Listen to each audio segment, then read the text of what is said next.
तो देखिए, इजराइल के डिफेंस सिस्टम के बारे में आपको बताते हैं। इजराइल के पास 4 तरह का एक डिफेंस सिस्टम है, जिसके 4 अलग अलग अंग हैं और ये दुश्मन की मिसाइल के सामने एक दीवार बनकर खड़ा हो जाता है और हम हर हमले में, हर प्रकार के हमले में ये एयर डिफेंस सिस्टम इजराइल की रक्षा करता है।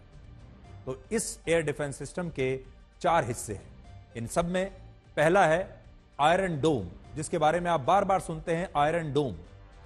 आयरन डोम शॉर्ट रेंज की मिसाइल्स को हवा में ही नष्ट कर देता है। यह एक ऐसा एंटी मिसाइल सिस्टम है जिसके 3 हिस्से हैं। इनमें एक रेडार सिस्टम है जो दुश्मन की तरफ से दागे गए रॉकेट को 70 किलोमीटर दूर से ही डिटेक्ट कर लेता है। इसके बाद कंट्रोल सेंटर उस रॉकेट को हवा में ही नष्ट करने के लिए लॉन्चर को सिग्नल देता है और फिर आखिर में लॉन्चर मिसाइल को फायर करता है और यह मिसाइल उस रॉकेट को उसके टारगेट पर पहुंचने से पहले ही हवा में ही नष्ट कर देती है। और एक आयरन डोम सिस्टम भारतीय रुपयों में लगभग 1000 करोड़ रुपए का होता है और इससे फायर होने वाली एक मिसाइल की कीमत लगभग 33 लाख रुपए है। हर आयरन डोम में 4 से 5 लॉन्चर्स होते हैं जो एक साथ 80 से 100 मिसाइल्स दाग सकते हैं और इसीलिए इस आयरन डोम सिस्टम का सक्सेस रेट लगभग 96% तक माना जाता है। तो कल भी ये जो आयरन डोम है, इसने इजराइल के लिए काम किया और बहुत सारी ईरान की जो मिसाइल्स हैं उन्हें हवा में ही इसने नष्ट कर दिया। लेकिन एक बात आप समझ लीजिए कि जो आयरन डोम सिस्टम है यह भी मिसाइल्स के जरिए ही काम करता है और एक मिसाइल को मारने के लिए इजराइल को भी इस आयरन डोम के जरिए अपनी एक मिसाइल लॉन्च करनी होती है और फिर यह एक मिसाइल दुश्मन की मिसाइल को नष्ट करती है हवा में। इजराइल का दूसरा डिफेंस सिस्टम है डेविड्स स्लिंग।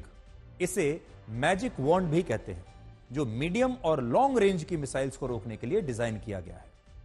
यह सतह से हवा में अटैक करने वाला एक एंटी बैलिस्टिक मिसाइल इंटरसेप्टर है जो 300 किलोमीटर दूर से ही दुश्मन की मिसाइल को इंटरसेप्ट कर लेता है। सोचिए, 300 किलोमीटर दूर, और इससे छोड़े जाने वाली मिसाइल की जो रफ्तार है वो 9261 किलोमीटर प्रति घंटे की होती है। इजराइल का तीसरा डिफेंस सिस्टम है एरो 2 और एरो 3, जो लंबी दूरी की बैलिस्टिक मिसाइल्स को रोकता है और इसमें इंटरकॉन्टिनेंटल बैलिस्टिक मिसाइल्स शामिल हैं। एरो 2 आने वाली मिसाइल्स के पास विस्फोट करता है, जबकि एरो 3 डेविड स्लिंग की तरह दुश्मन की मिसाइल को हवा में ही नष्ट कर देता है।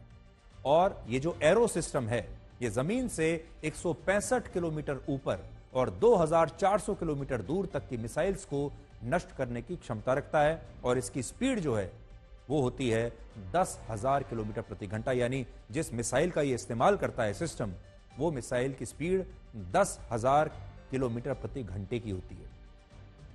और इजराइल के पास F-35 लड़ाकू विमान भी हैं जो एक डिफेंस सिस्टम के रूप में भी काम करते हैं। ये latest 5th generation fighter jets हैं जो इजराइल ने अमेरिका से खरीदे हैं और F-35 एक साथ सैकड़ों टारगेट्स पर नजर रख सकता है, हमलों को रोक सकता है और दुश्मन की सीमा में प्रवेश करके भी टारगेट को हिट कर सकता है, बिना प्रवेश किए भी टारगेट को हिट कर सकता है और इसकी रफ्तार होती है लगभग 2000 किलोमीटर प्रति घंटा। यानी इजराइल अपने F-35 फाइटर जेट्स को भी एयर डिफेंस के तौर पर इस्तेमाल करता है। ईरान ने अपने हमले में ऐसे 20 F-35 लड़ाकू विमानों को नष्ट करने का दावा किया था, जिसे इजराइल ने पूरी तरह से नकार दिया है और कहा है कि उनका कोई विमान नष्ट नहीं हुआ है। अब आपको बताते हैं कि सैन्य क्षमता के मामले में इजराइल और ईरान में कौन ज्यादा ताकतवर है। आज आपको यह देखना चाहिए कि इजराइल और ईरान के बीच जो सेना है दोनों की, वो कहां ठहरती है। तो देखिए, ईरान के पास दुनिया की 14वीं सबसे बड़ी सेना है, जबकि इजराइल के पास दुनिया की 17वीं सबसे बड़ी सेना है। मतलब ईरान की सेना इजराइल की सेना से साइज में, आकार में बड़ी है। ईरान के पास 6,10,000 सक्रिय सैनिकों की फौज है, जबकि इजराइल के पास सिर्फ 1,70,000 सक्रिय सैनिकों की फौज है। बहुत बड़ा अंतर है दोनों में। वायुसेना की ताकत के मामले में इजराइल ईरान से आगे है। इजराइल के पास 612 लड़ाकू और ट्रांसपोर्ट एयरक्राफ्ट हैं, जबकि ईरान के पास 551 विमान हैं। अगर कागजों पर देखें तो ईरान की आर्मी ज्यादा मजबूत नजर आती है। ईरान के पास 1996 टैंक्स और 66,000 बख्तरबंद गाड़ियां हैं, जबकि इजराइल के पास 1,370 टैंक्स हैं और 43,000 बख्तरबंद गाड़ियां हैं। दोनों देशों में ईरान की नेवी के पास भी ज्यादा ताकत है इजराइल से। ईरान के पास 19 सबमरीन्स और युद्धपोत हैं, जबकि इजराइल के पास 5 सबमरीन्स और युद्धपोत यानी वॉरशिप्स हैं। इजराइल के पास जेरिको 1, जेरिको 2 और जेरिको 3 मिसाइल्स हैं और इनकी रेंज 500 किलोमीटर से लेकर लगभग 5,000 किलोमीटर तक है और ये तीनों मिसाइल्स 6,500 किलोमीटर प्रति घंटे से ज्यादा की गति से हमला करती हैं। इन्हें रोक पाना ईरान के एयर डिफेंस सिस्टम के लिए बहुत मुश्किल काम होगा, जबकि ईरान के पास शहाब 2, शहाब 3, शहाब 4 और फतेह 2 जैसी मिसाइल्स हैं जिनकी रेंज 2,000 किलोमीटर तक है। अगर परमाणु हथियारों की बात करें तो इजराइल के पास 90 परमाणु हथियार हैं। इजराइल, आपको याद रखना होगा, एक परमाणु संपन्न देश है जिसके पास अपने परमाणु हथियार हैं और उनकी संख्या है 90, जबकि ईरान के पास कोई परमाणु हथियार नहीं है, लेकिन यूरेनियम का भंडार और परमाणु स्ट्रक्चर ईरान के पास जरूर है और ईरान परमाणु हथियार बनाने पर बहुत तेजी से काम कर रहा है और उसका सपना है कि बहुत जल्द ईरान के पास अपने परमाणु हथियार होंगे। हालांकि पूरी दुनिया और खास तौर पर पश्चिमी देश पूरी कोशिश कर रहे हैं कि ईरान का जो न्यूक्लियर प्रोग्राम है उसे वो जल्द से जल्द रोक दे। अगर आप आबादी के मामले में देखें तो आबादी के मामले में ईरान इजराइल से 9 गुना बड़ा है। इजराइल की आबादी लगभग 1 करोड़ है, जबकि ईरान की आबादी लगभग 9 करोड़ है।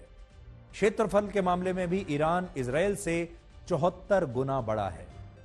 सोचिए, ईरान साइज के मामले में, क्षेत्रफल के मामले में इजराइल से 74 गुना ज्यादा बड़ा देश है, लेकिन अर्थव्यवस्था के मामले में इजराइल ईरान से बड़ा है। इजराइल की जो जीडीपी है वो 44 लाख करोड़ रुपए की है, जबकि ईरान की जीडीपी 38,70,000 करोड़ रुपए की है। भले ही इजराइल ने हमास और हिजबुल्लाह को घुटनों पर ला दिया हो, लेकिन अभी भी इजराइल के सामने 7 मोर्चे हैं जहां उसके दुश्मन खड़े हुए हैं और ये इजराइल के सामने बहुत बड़ी चुनौती है। और ये सभी जो 7 मोर्चे मैं आपको बता रहा हूं, ये सभी ईरान के मोहरे हैं जो ईरान के इशारे पर काम करते हैं और ये इजराइल की मुश्किलें लगातार बढ़ा रहे हैं। अगर ये नक्शा आप मैं पूरी स्क्रीन पर आपको दिखाऊं तो इस नक्शे में आप देख पाएंगे, देखिए पूरी स्क्रीन पर मैं आपको ये नक्शा दिखाता हूं। इजराइल चारों तरफ से अपने दुश्मन देशों से घिरा हुआ है और अगर आप यहां देखेंगे तो इजराइल कितना छोटा सा देश है। देखिए, आप यहां देख पा रहे हैं, इसमें आपको लेबनान दिखाई देगा, गाजा दिखाई देगा, इसमें आपको इजराइल दिखाई दे रहा है। फिर आप देखिए पीले रंग से जो सीरिया आपको दिखाई दे रहा है वो भी इजराइल से कितना बड़ा देश है। उसके साथ आपको इराक दिखाई दे रहा है, वो भी इजराइल से क्षेत्रफल में कितना बड़ा देश है। और अगर आप ईरान को देखेंगे तो सोचिए ईरान क्षेत्रफल के मामले में इजराइल से कितना ज्यादा बड़ा है। लेकिन इजराइल चारों तरफ से अपने दुश्मन देशों से घिरा हुआ है। और नीचे अगर आप देखेंगे तो यमन भी है, यमन में हूथी आतंकवादी हैं और यहां से भी इजराइल पर हमला होता रहता है। तो यहां आपको जो दिलचस्प बात है जो देखने वाली है वो ये है कि इजराइल का क्षेत्रफल देखिए, इजराइल का साइज देखिए, ईरान का साइज देखिए, इराक देखिए, सीरिया देखिए और इजराइल की हिम्मत देखिए कि चारों तरफ से बड़े बड़े देशों से घिरा हुआ है। सारे देश उसके दुश्मन देश हैं और फिर भी इजराइल इनमें से किसी को भी छोड़ने के लिए तैयार नहीं। तो 7 मोर्चे कौन से हैं इजराइल के? इजराइल के लिए सबसे पहला मोर्चा है गाजा पट्टी, जहां ईरान का मोहरा हमास बैठा हुआ है, जिसे इजराइल खत्म करना चाहता है। और 2007 से गाजा पट्टी पर हमास का ही कब्जा है। इसके मुखिया इस्माइल हनिये को जुलाई में इजराइल ने ईरान की भूमि में ही, ईरान की जमीन पर ही मारा था। और हमास को सबसे ज्यादा फंडिंग भी ईरान से ही मिलती है। हमास को पाल पोस कर बड़ा करने वाला भी ईरान है।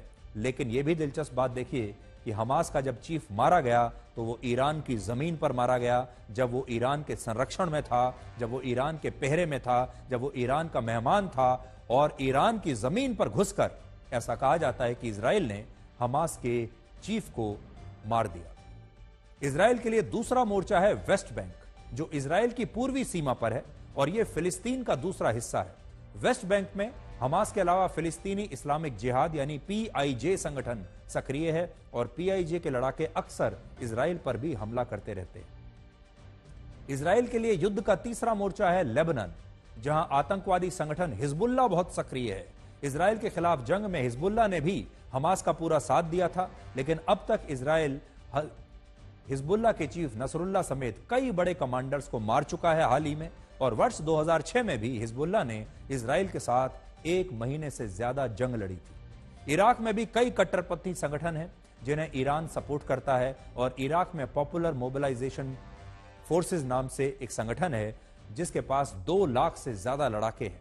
इसके अलावा बद्र, असैब और अल हक भी इराक में सक्रिय हैं, जो ईरान के इशारे पर इजराइल के लिए परेशानी खड़ी कर सकते हैं। 5वां जो मोर्चा है वो है सीरिया, जहां फातिमियों ब्रिगेड, जैनबियों ब्रिगेड, बकीर ब्रिगेड और कुव्वत अल रिधा जैसे कट्टरपंथी संगठन सक्रिय हैं। और कुव्वत अल रिधा के लड़ाकों को हिजबुल्लाह ने ही ट्रेनिंग दी है, जबकि बकीर ब्रिगेड को ईरान के इस्लामिक रेवोल्यूशनरी गार्ड कॉर्प्स का पूरा समर्थन है। और इजराइल के सामने यमन युद्ध का छठा मोर्चा है, जहां हूती विद्रोही बहुत सक्रिय हैं और हमास और हिजबुल्लाह के बाद हूती विद्रोहियों ने भी इजराइल पर लगातार हमले किए हैं, मिसाइल्स दागी हैं। और यमन के हूती विद्रोहियों को ईरान का समर्थन मिला हुआ है। हूती के पास भी 30,000 से ज्यादा लड़ाके हैं। और इजराइल के लिए 7वां और सबसे बड़ा मोर्चा बन गया है अब खुद ईरान, जो प्रॉक्सी वॉर्स के साथ साथ अब इजराइल के सामने सीधे अपनी सेना लेकर युद्ध में उतर गया है। हमास की जंग ने अब ईरान को भी युद्ध का मैदान बना दिया है और अब ईरान ने इजराइल पर सीधा हमला करके इजराइल को एक नया मौका दे दिया है। तो अभी तक इजराइल की सेना ईरान द्वारा पाल पोसकर बड़े किए गए जो प्रॉक्सी ऑर्गेनाइजेशंस हैं, यानी जो उसके मोहरे हैं, हिजबुल्लाह जैसे, हमास जैसे, हूती जैसे, अभी तक इजराइल की सेना उनसे लड़ रही थी। लेकिन अब पहली बार 2 देशों की जो सेना है वो आमने सामने है। पहली बार ईरान की सेना खुद इस युद्ध के मैदान में उतर आई है और अब एक तरफ इजराइल की सेना है और दूसरी तरफ ईरान की सेना है। अब आपको एक ग्राउंड रिपोर्ट दिखाते हैं कि कैसे इजराइल लेबनान में घुसकर हिजबुल्लाह के खिलाफ ग्राउंड ऑपरेशंस इस समय चला रहा है और इजराइल की सेना हिजबुल्लाह के आतंकवादियों को ढूंढ रही है, क्योंकि वो उनके खून की प्यासी है।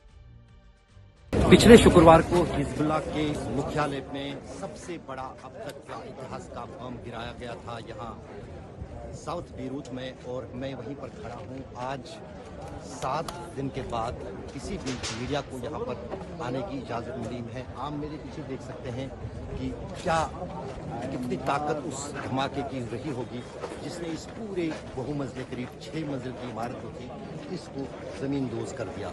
और यहाँ पर पहली बार आज जो है मीडिया को अलाउड किया है। करीब 1000 से भी ज़्यादा अंतर्राष्ट्रीय और राष्ट्रीय जो यहाँ के लोकल जर्नलिस्ट यहाँ पर आए हैं। ये पहली तस्वीर कैद करने के लिए, और आज तक का हमेशा वादा रहता है कि दुनिया में कोई भी खबर हो सबसे पहले वो तस्वीर जो है आज तक पर दिखेगी। और यहाँ पर भी आज तक पहुँचा है हिजबुल्लाह के मुख्यालय हेडक्वार्टर यहाँ पर शेख हसन नसरुल्लाह जो है वो मारे गए। आसपास देखिए गाड़ियों में क्या हुआ है। अभी 7 दिन बीत चुके हैं, अभी भी उस इमारत में धुआं उठ रहा है, स्मेल जो है वो बाहर आ रही है, प्लास्टिक वो साफ कुछ नहीं है। और ये साफ दर्शाता है कि कितना भयानक वो धमाका रहा। अशरफानी, साउथ आज। अब जो समझने वाली बात है वो ये है कि इजराइल पर किया गया ये हमला ईरान की मजबूरी थी या ईरान की कोई और रणनीति है, और आखिर ईरान कैसे इजराइल पर हमला करने के लिए मजबूर हो गया, क्योंकि ईरान एक ऐसी स्थिति में पहुंच गया था जहां उस पर इजराइल पर हमला करने के अलावा और कोई चारा बचा नहीं था। और दुनिया में एक ऐसा माहौल बनता जा रहा था जो ईरान को कमजोर और डरपोक साबित कर रहा था, क्योंकि इसी साल जुलाई में ईरान की ही जमीन पर हमास के चीफ इस्माइल हनिये की हत्या कर दी गई, जिसका आरोप इजराइल पर ही लगा था। लेकिन ईरान तब भी चुप बैठा रहा, जिसके बाद ईरान की दुनिया में बहुत आलोचना होने लगी लोग समझने लगे कि ईरान कमजोर है, सिर्फ बातें करता है, दावे बड़े बड़े करता है और वो अपने ही लोगों का साथ नहीं देता। यहां तक कि हमास और हिजबुल्लाह को धोखा देने के आरोप भी ईरान पर लगने लगे और उसके बाद हिजबुल्लाह के चीफ नसरल्लाह को भी इजराइल ने लेबनान में घुसकर मार दिया। ऐसे में ईरान अगर हमला न करता तो क्या करता? और खुद को साबित करने के लिए, खुद की ताकत को साबित करने के लिए और दुनिया को यह बताने के लिए कि वो हिजबुल्लाह के साथ खड़ा है, वो हमास के साथ खड़ा है, ये साबित करने के लिए आखिरकार ईरान ने इजराइल पर हमला कर ही दिया। लेकिन यह हमला इजराइल के लिए एक बहुत सुनहरा मौका बनकर आया है।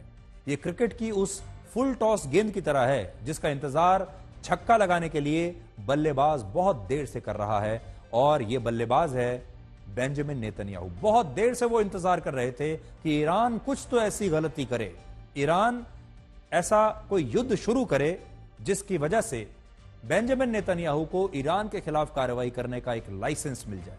और अभी तक इजराइल कट्टरपंथी संगठनों के खिलाफ युद्ध लड़ रहा था, चाहे वो हमास हो, हिजबुल्लाह हो या फिर हूती विद्रोही हो। वो सीधे तौर पर किसी भी देश के खिलाफ या किसी देश की सेना के खिलाफ युद्ध में नहीं उतरा था। लेकिन ईरान ने इजराइल पर यह मिसाइल हमला करके उसे वो मौका दे दिया है जिसकी तलाश में इजराइल बहुत वर्षों से था। ईरान का यह हमला इजराइल के लिए युद्ध के खुले निमंत्रण की तरह है जिसे इजराइल पूरे मन से स्वीकार करेगा और इसका पूरा हिसाब इजराइल जरूर चुकाएगा। अब इजराइल के पास ईरान को जवाब देने के 5 विकल्प हैं। तो सोचिए, ईरान को जवाब देने के लिए इजराइल क्या क्या कर सकता है और ये जो 5 विकल्प हैं इन्हें इजराइल अलग अलग भी इस्तेमाल कर सकता है और एक साथ भी आजमा सकता है। पहला विकल्प है कि इजराइल ईरान के सभी तेल भंडारों को नष्ट कर दे। ईरान के पास दुनिया का 12% तेल भंडार है। ईरान की सरकार की आय का 60% हिस्सा तेल और गैस इंडस्ट्री से ही प्राप्त होता है। अगर ईरान के ये तेल भंडार नष्ट कर दिए इजराइल ने तो ईरान की कमर टूट जाएगी, ईरान को पैसे का आर्थिक रूप से बहुत नुकसान होगा और ईरान के पास इतना पैसा नहीं बचेगा कि वो युद्ध में उतर सके। दूसरा विकल्प है कि इजराइल ईरान के पावर ग्रिड को ध्वस्त कर दे।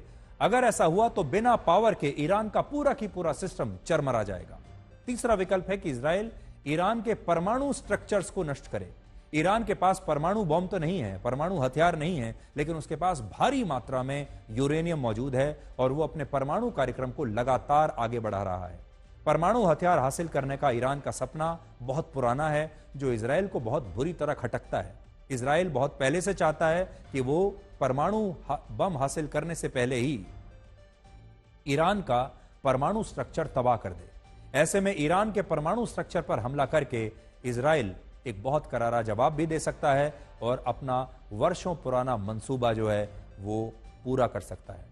चौथा विकल्प है वो ईरान में सत्ता परिवर्तन करा दे और जिस तरह उसने हिजबुल्लाह की लीडरशिप को खत्म किया, हमास की लीडरशिप को खत्म किया, उसी तरह ईरान के प्रमुख नेताओं को निशाना बनाकर मौजूदा लीडरशिप को ही समाप्त कर दे। और इजराइल के पास 5वां विकल्प है कि वो ईरान के इस्लामिक रेवोल्यूशनरी गार्ड कॉर्प्स यानी IRGC को समाप्त कर दे, खत्म कर दे। IRGC ईरान की सेना से अलग एक कट्टरपंथी सैन्य संगठन है जिसकी स्थापना इस्लामी शासन की रक्षा के लिए 1979 में की गई थी। ये ईरान की आंतरिक और बाहरी सुरक्षा भी सुनिश्चित करता है और इसे अमेरिका ने आतंकवादी संगठन घोषित कर रखा है। और ये वही संगठन है, वही सेना है जो इराक, लेबनान, फिलिस्तीन, सीरिया और यमन में फैले आतंकवादी संगठनों का समर्थन करती है, सहयोग करती है और उन्हें पैसा भी देती है। और इस संगठन में करीब 2 लाख सैनिक हैं, 2 लाख, यानी इजराइल की पूरी सक्रिय सैनिकों से भी ज्यादा संख्या इनकी है। हमास, हिजबुल्लाह और अब ईरान से इजराइल की लड़ाई में कोई हीरो या नायक के तौर पर उभरकर सामने आया है तो वो है इजराइल के राष्ट्रपति बेंजामिन नेतन्याहू। 74 साल के नेतन्याहू ऐसे व्यक्ति हैं जो ना आलोचना से डरते हैं और ना ही लोकप्रियता घटने से वो डरते हैं। आज अगर आप चाहें तो ये भी कह सकते हैं कि बेंजामिन नेतन्याहू मुकद्दर का सिकंदर है और वो डरते नहीं हैं। रिस्क लेने की उनकी क्षमता दुनिया के किसी भी नेता से कहीं ज्यादा है। वो रिस्क लेने से कभी नहीं डरते। और बेंजामिन नेतन्याहू के व्यक्तित्व की सबसे बड़ी खासियत यह है कि वो बाउंस बैक जरूर करते हैं। कितना भी बुरा समय आ जाए वो बाउंस बैक कर लेते हैं। अगर वो गिरते भी हैं तो दुगनी ताकत से वापस उठकर खड़े हो जाते हैं। वर्ष 2016 में उन पर भ्रष्टाचार के आरोप लगे, 2019 में उन पर रिश्वतखोरी और धोखाधड़ी के आरोप लगे, 2020 में प्रधानमंत्री रहते हुए भी उनके खिलाफ मुकदमा चला, 2021 में 12 साल बाद उन्हें सत्ता से हटना पड़ा, लेकिन 2022 में वो चुनाव में बिना बहुमत हासिल किए बिना भी फिर से इजराइल के प्रधानमंत्री बन गए। पिछले साल 7 अक्टूबर को इजराइल पर हमला होने के बाद उनकी लोकप्रियता में बुरी तरह से गिरावट आई थी। यहां तक कि उनके खिलाफ इजराइल में विरोध प्रदर्शन होने लगे। लोगों का कहना था कि नेतन्याहू इजराइल के बंधकों को हमास की कैद से छोड़ा नहीं पाए और ना ही हमास को खत्म कर पाए। लेकिन पहले हमास और उसके बाद हिजबुल्लाह को उन्होंने एक एक करके करारा जवाब दिया और इसके बाद उनकी लोकप्रियता फिर से तेजी से बढ़ने लगी। इजराइल के एक न्यूज चैनल के सर्वे के मुताबिक अगर आज इजराइल में चुनाव हो जाएं तो बेंजामिन नेतन्याहू की पार्टी सबसे ज्यादा सीटें जीतेगी और इसी सर्वे में प्रधानमंत्री पद के पसंदीदा उम्मीदवार के तौर पर भी सबसे ज्यादा लोगों का समर्थन इस समय बेंजामिन नेतन्याहू के लिए ही है। जबकि इस साल की शुरुआत में हुए एक सर्वे के मुताबिक सिर्फ 15% लोग ही बेंजामिन नेतन्याहू को प्रधानमंत्री के रूप में देखना चाहते थे। लेकिन लोकप्रियता में गिरावट के बाद भी उन्होंने लगातार सख्त फैसले लिए, लगातार कड़े फैसले लिए और अच्छा प्रदर्शन करते चले गए। और गठबंधन की सरकार चलाते हुए भी उन्होंने गाजा पर हमला किया, हमास की लीडरशिप को खत्म किया, हिजबुल्लाह की लीडरशिप को खत्म किया। जनता सड़कों पर उतरी तब भी वो झुके नहीं। किसी भी परिस्थिति में उन्होंने दबने का नाम नहीं लिया। और अभी हालात ऐसे हैं कि नेतन्याहू के विरोधी भी अब उनके साथ आ रहे हैं। 29 सितंबर को नेतन्याहू के एक प्रमुख विरोधी नेता उनकी सरकार में ही शामिल हो गए। कुछ दिन पहले अमेरिका ने नेतन्याहू से कहा कि वो अब एक पीस डील स्वीकार कर लें, यानी अब शांति कर लें हमास के साथ और अब और ज्यादा लड़ाई करने की जरूरत नहीं है और ज्यादा खून खराबा ना करें, शांति बहाल करें, ऐसा अमेरिका ने उनसे कहा। लेकिन नेतन्याहू ने मना कर दिया, अमेरिका की भी बात नहीं मानी। और अभी हाल ही में नेतन्याहू अमेरिका गए हुए थे। पूरी दुनिया उनसे कहती रही कि गाजा पट्टी और लेबनान में अपने हमले रोक दें, अब शांति स्थापित करें।